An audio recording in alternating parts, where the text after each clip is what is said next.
Entonces la predicación del día de hoy, como yo había mandado una imagen con letras, yo siempre lo hago para que vayan entendiendo el contexto de lo que vamos estudiando en los versículos de Santiago, la manera de acercarme a Dios. ¿Cuál es la manera correcta de acercarme a Dios? Y aquí Santiago nos enseña en estos versículos del 7 al 10. Primero que nada, tenemos que decir que Santiago, en estos siguientes versículos, él nos da señales respecto a cómo viajar en la ruta de la vida. Ustedes saben que la vida es un camino, ¿sí o no? Y en esos caminos hay altos y bajos, tristezas y alegrías, decepciones, pero también cuando nos regocijamos y tenemos gozo.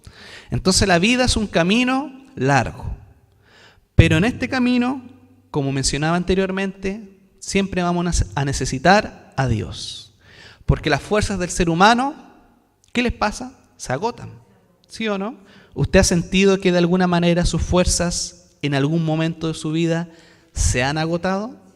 Y es porque realmente pasa eso, porque nosotros fuimos creados con la necesidad de depender de un Dios maravilloso, que Él le da fuerza al cansado, Él ayuda al que está débil y le da gozo y alegría al que está triste. Entonces, en este camino de la vida necesitamos sí o sí las fuerzas de Dios, porque la vida muchas veces se torna tan pesada, hay tantos problemas en la vida que podemos adquirir con el tiempo, que finalmente las personas llegan a un punto de su vida que ya no dan más. ¿Y qué pasa? Entran en depresiones, crisis de pánico, crisis de angustia, diferentes crisis, ¿verdad? Y por eso, y eso pasa cuando el ser humano colapsa. Hay un colapso mental, espiritual, respecto a los problemas que estás viviendo en tu vida, ¿verdad? ¿Qué problemas en tu vida puedes estar sufriendo? Quizás un hijo, problemas con hijos, con esposos, con esposas, problemas laborales, de trabajo, problemas familiares, de relaciones interpersonales. Entonces, la vida, como yo le digo, tiene muchos altibajos, tiene alegrías, pero también momentos muy oscuros en la vida del ser humano. Y sí o sí necesitamos la ayuda de Dios en nuestras vidas. Aquí, ¿cuántos necesitan la fuerza del Señor en sus vidas? Todos, ¿verdad? Todos necesitamos que Dios, a través de su poder, nos infunda aliento y nos infunda alegría y gozo.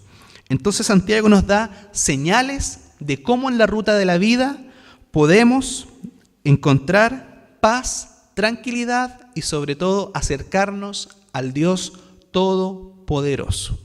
Amén. El versículo 7, ¿lo tienen? En versión NTV dice: así que humíllense delante de Dios, dice Santiago. Resistan al diablo y él huirá de ustedes. Así que humíllense delante de Dios. Resistan al diablo y él huirá de ustedes. Ustedes saben que el diablo existe, ¿verdad? Existe, por supuesto que existe. Pero también existe un Dios poderoso que tiene mucho más poder que el diablo o los poderes demoníacos que el diablo maneja. Así que el primer principio que Santiago aquí nos muestra de cómo acercarnos a Dios es humillarse delante de Él. Y para humillarse, tú necesitas un corazón humilde.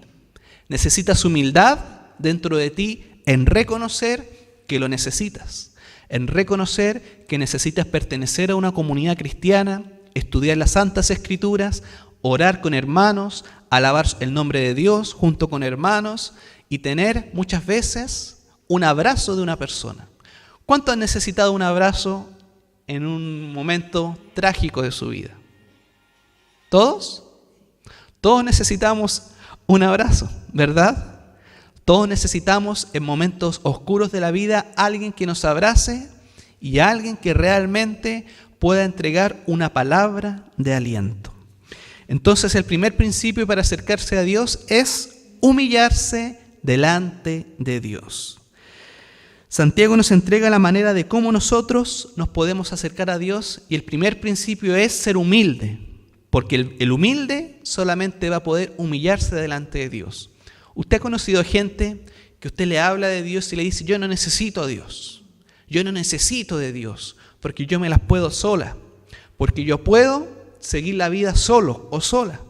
Esa gente carece de humildad. Y una persona sin humildad no puede reconocer que necesita a Dios. Por eso Santiago dice, así que humíllense delante de Dios. Santiago insta a los lectores de su carta a no ser guiados por la soberbia y la altivez. Muchas veces la soberbia y la altivez le juega en contra a las personas, ¿sí o no? Cuando la persona es soberbia dice, no, si yo estoy bien, y todos alrededor de la familia ven que están mal. ¿Ha pasado eso? Todo en medio de la familia, no, estás mal, no vayas por ese camino. Pero la persona tiene tanta soberbia y tanta altivez que piensa que él puede guiarse solo, cuando todos ven que va a un precipicio, va a un camino oscuro de su vida. Entonces no tenemos que dejar ser guiados por la soberbia y la altivez, sino que humíllense delante de Dios. Todo empieza con eso, hermanos. El primer principio es humillarse delante de Dios.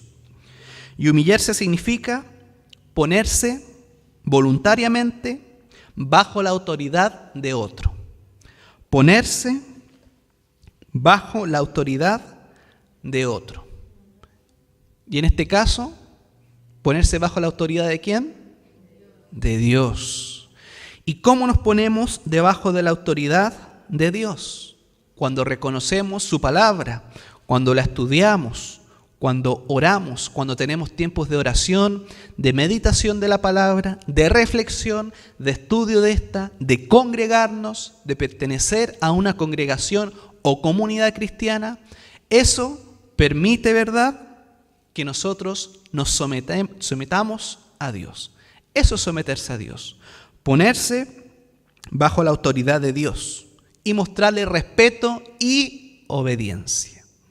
Eso es el sometimiento del que habla Santiago. Por eso dice, humíllense delante de Dios.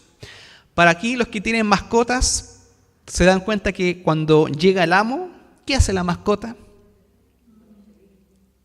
Y se humilla, porque te queda mirando, esperando a que tú le des quizás alimento, agua o simplemente cariño.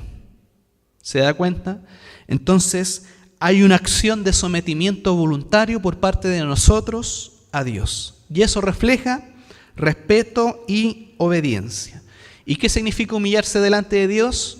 Obedecer su palabra. Así de simple.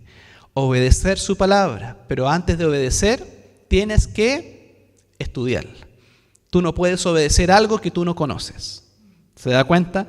Por eso es tan importante el estudio de la palabra de Dios. Cuando nosotros oramos, hágase tu voluntad. ¿Cómo es la oración del Padre Nuestro?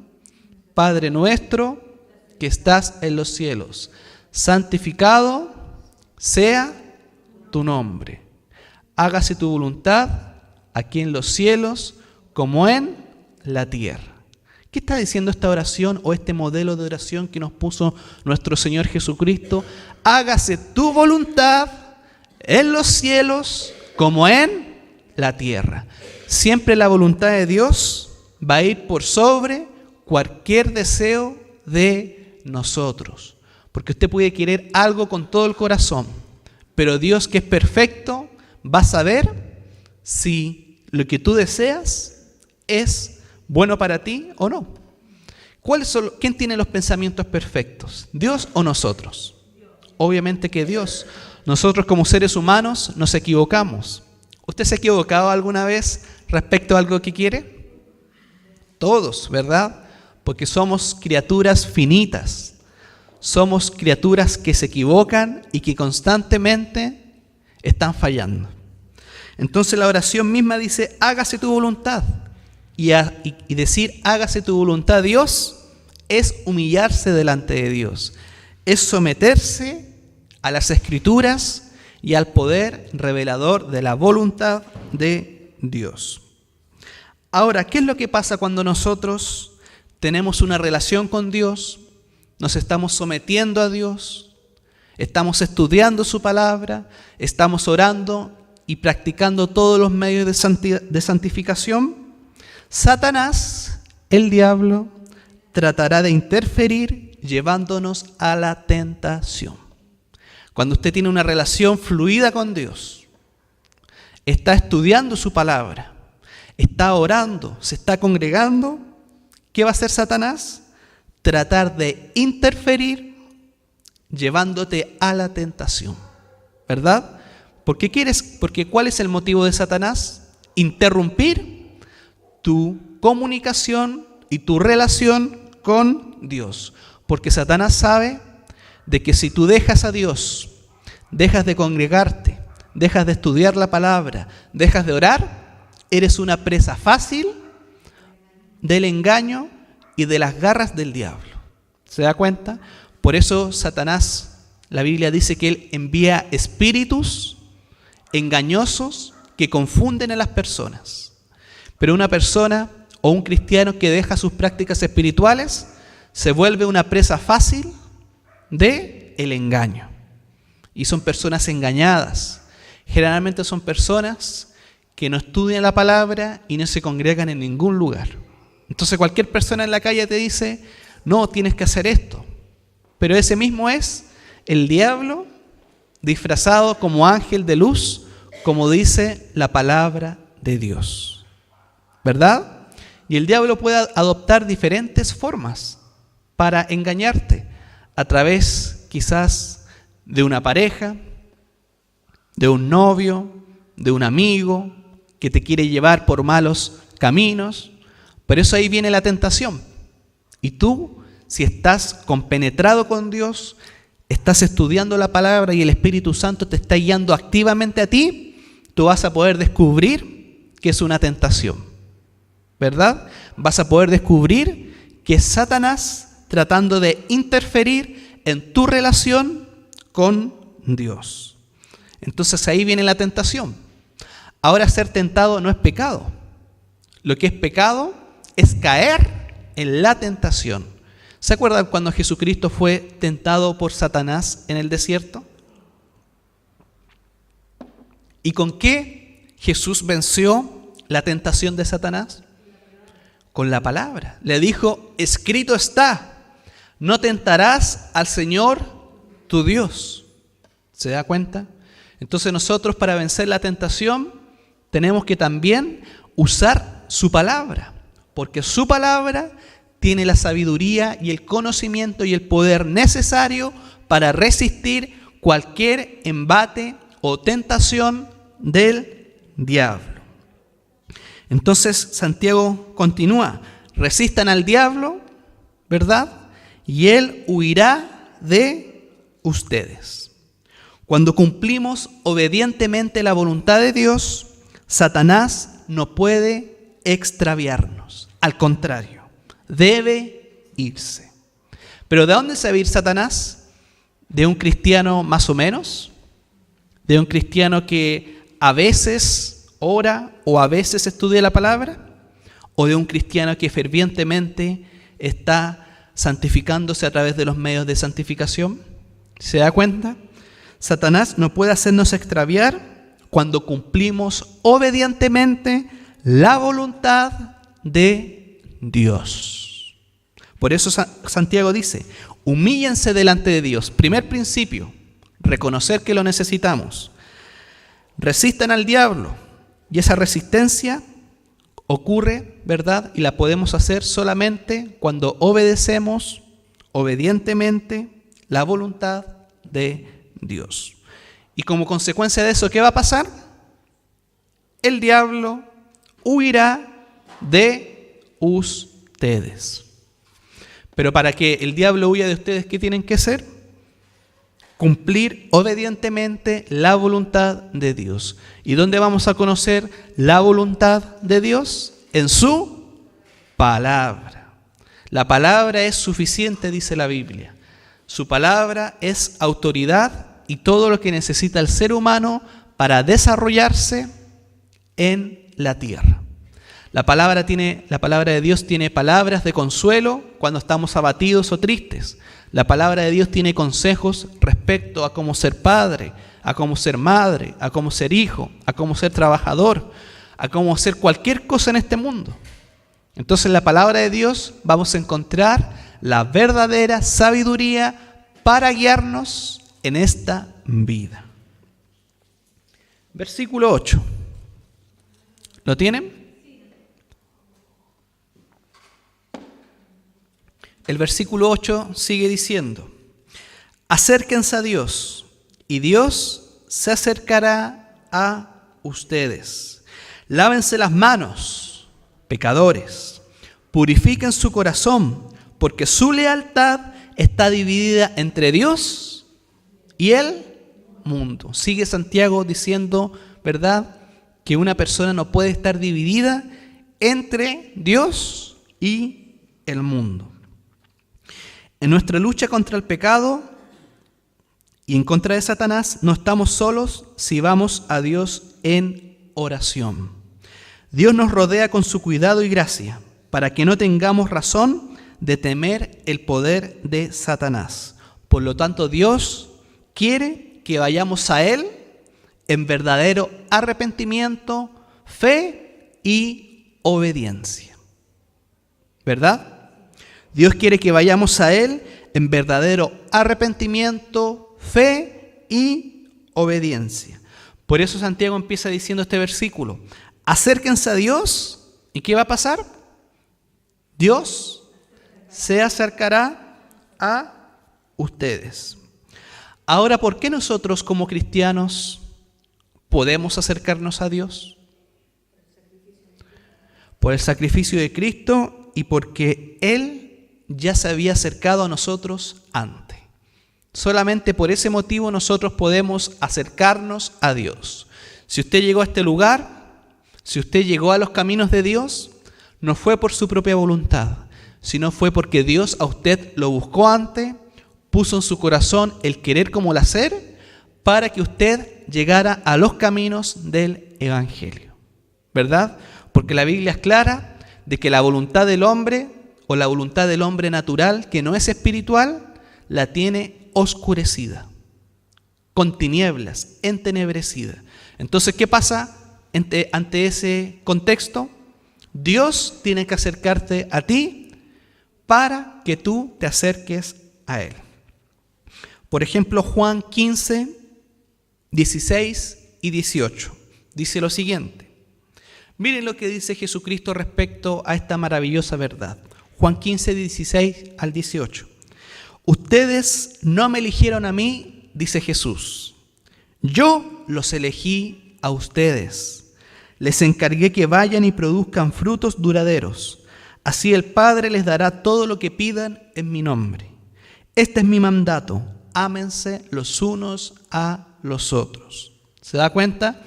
Ustedes no me eligieron a mí, dice Jesús. Yo los elegí a ustedes. Y eso habla de gracia.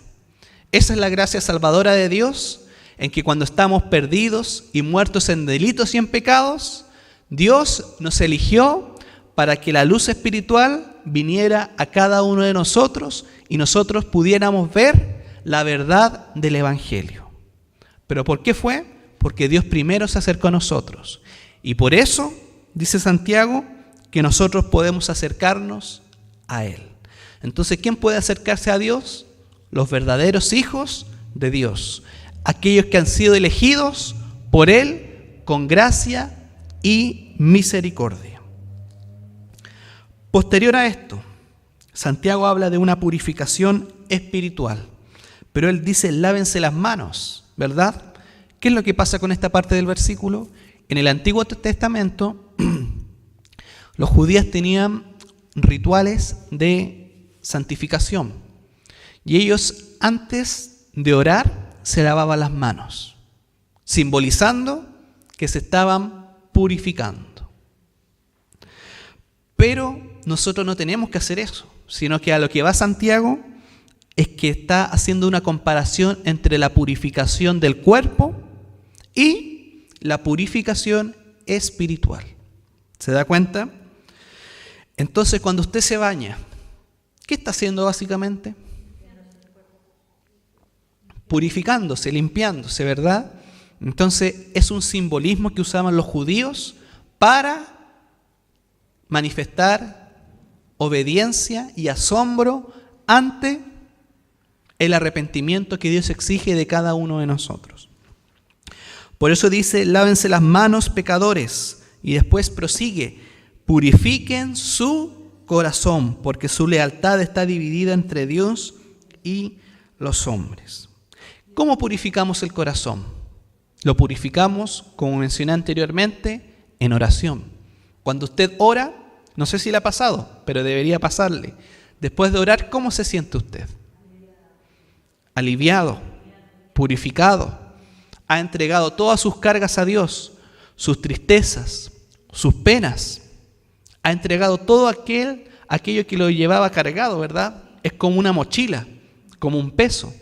Pero esa purificación surge solamente cuando oramos a Él, cuando estudiamos su palabra, y no solamente la estudiamos, sino que también la aplicamos en nuestra vida, ¿verdad?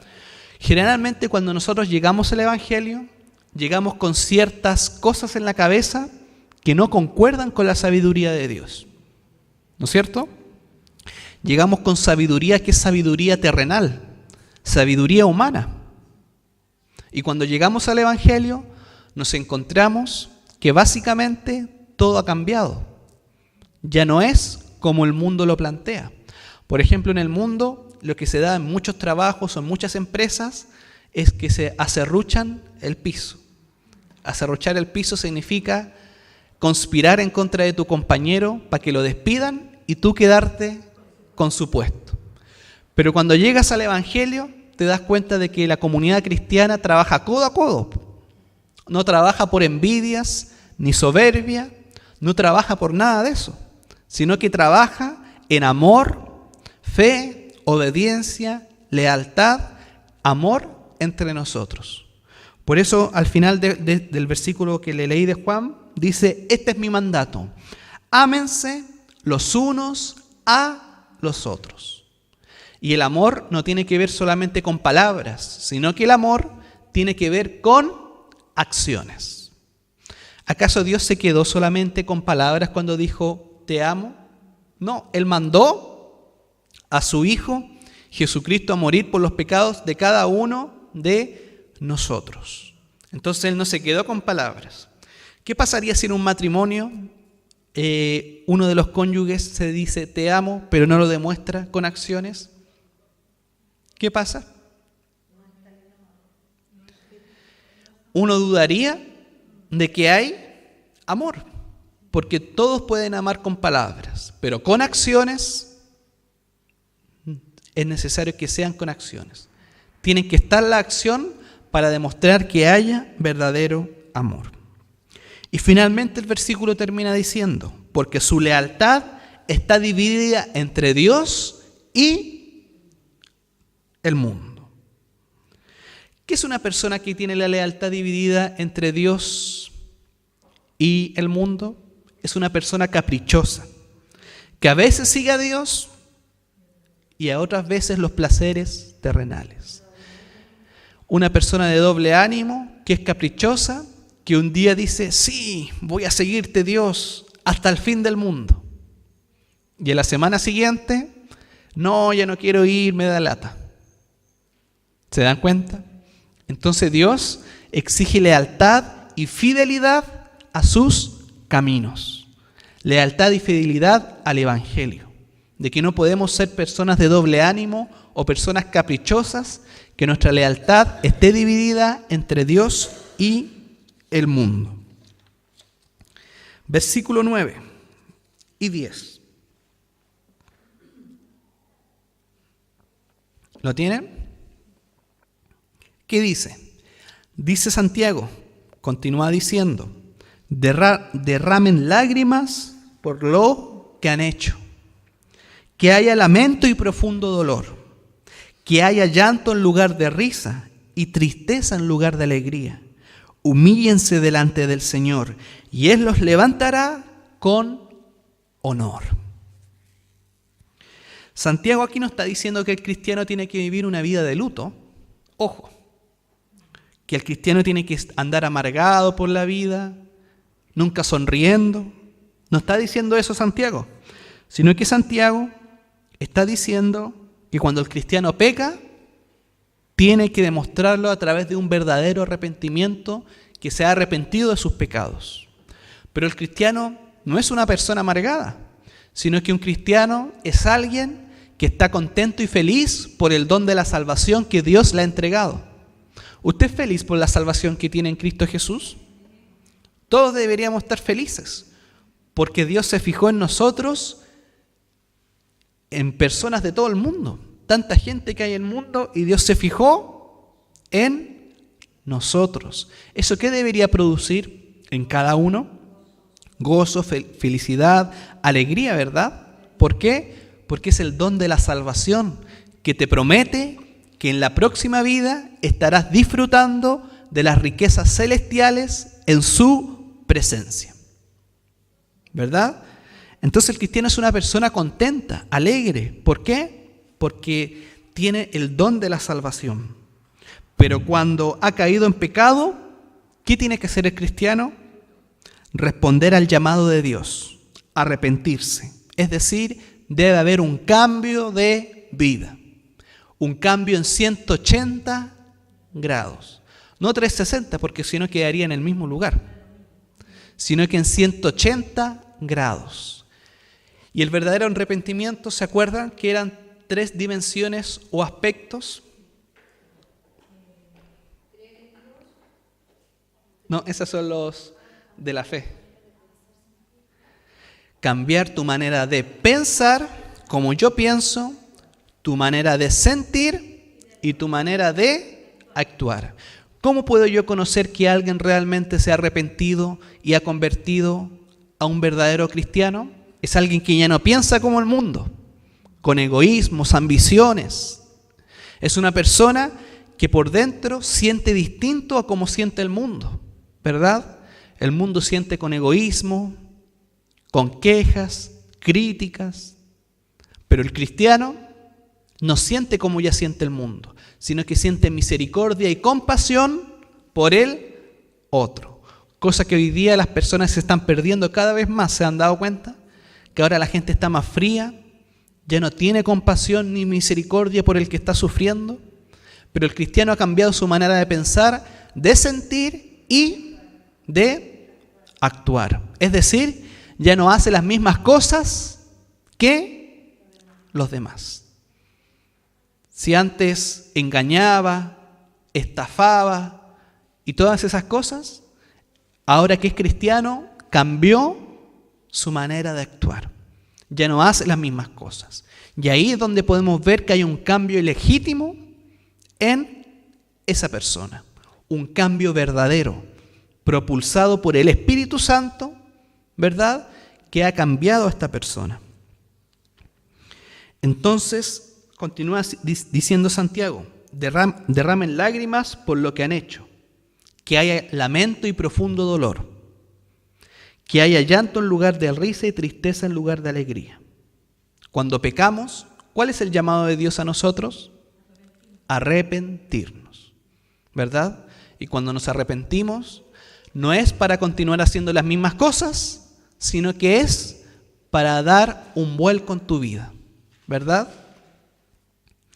El arrepentimiento significa entonces que ha ocurrido una muerte en nuestra vida, una muerte a lo que se llama el viejo hombre o la vieja mujer. ¿Qué hacía el viejo hombre y la vieja mujer? Placeres terrenales que iban en contra de la voluntad de Dios. Nos afligimos a causa de los pecados que hemos cometido contra Dios y nuestro prójimo. Quiero darte un ejemplo del apóstol Pablo, que al igual que todos nosotros, tenía esta batalla, porque todos heredamos la naturaleza caída de Adán y Eva, lo que se llama el pecado original. Todos lo heredamos, porque todos pecamos, ¿verdad?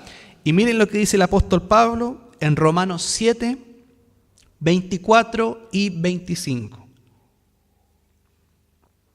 Romanos 7, 24 y 25. Esta es la expresión de alguien que realmente siente pesar por su pecado, que siente dolor. Romanos 7, 24 y 25 dice, mire lo que dice Pablo. Soy un pobre desgraciado.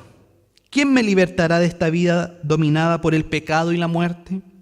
Gracias a Dios, la respuesta está en Jesucristo nuestro Señor. Así que ya ven, en mi mente de verdad quiero obedecer la ley de Dios, pero a causa de mi naturaleza pecaminosa, soy esclavo del pecado. Y esto nos pasa a todos, ¿verdad? Con nuestra mente queremos adorar, alabar a Dios y seguir en su camino. Pero hay una lucha en nosotros, porque después dice, pero a causa de mi naturaleza pecaminosa, soy esclavo del pecado. Esta es una lucha interior que cada uno llevamos. Todos tenemos que cambiar cosas, ¿verdad? Todos tenemos pecados que cada uno sabe las cosas que tiene que cambiar. Pero esta lucha está garantizada que la vamos a ganar.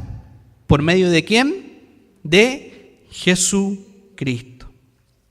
Segunda de Crónicas 7:14. Mire lo que habla acerca del arrepentimiento y la promesa que Dios tiene para cada uno de los que se arrepienten de sus pecados. Segunda de Crónicas 7:14. Dice lo siguiente. Pero mire lo que dice Dios. Pero si mi pueblo que lleva mi nombre se humilla y ora, busca mi rostro y se aparta de su conducta perversa, yo iré desde el cielo, perdonaré sus pecados y restauraré su tierra. ¿Se dan cuenta? ¿Qué va a hacer Dios? Oirá desde los cielos, perdonaré sus pecados y restauraré su tierra. Que en otras palabras significa bendecirlo, ¿verdad? Darle el perdón de pecados. Cuando somos cristianos y hemos caído en pecado, lo que tenemos que hacer es no escondernos y alejarnos, como Adán y Eva. ¿Qué hizo Adán y Eva cuando pecaron? Y se alejaron de la presencia de Dios. Sino que nosotros tenemos que arrepentirnos de nuestros pecados. Y esto significa un cambio en tu manera de pensar, sentir y actuar. No escondernos. Adán y Eva pecaron y lo primero, se escondieron de la presencia de Dios. Esa es la tendencia natural del ser humano, esconderse de Dios. Pero Dios, ¿a qué te llama? A no esconderte, sino que a arrepentirte. ¿Y por qué te puedes arrepentir? Porque Jesucristo perdona tus pecados. Porque Jesucristo te da una nueva oportunidad de comenzar. Porque Jesucristo tiene una vida distinta para ti, ¿verdad? Por eso podemos arrepentirnos. No escondernos, sino que exponer nuestro pecado en oración. Y finalmente el versículo 10 termina y dice, humíllense delante del Señor y Él los levantará ¿con qué? Con honor.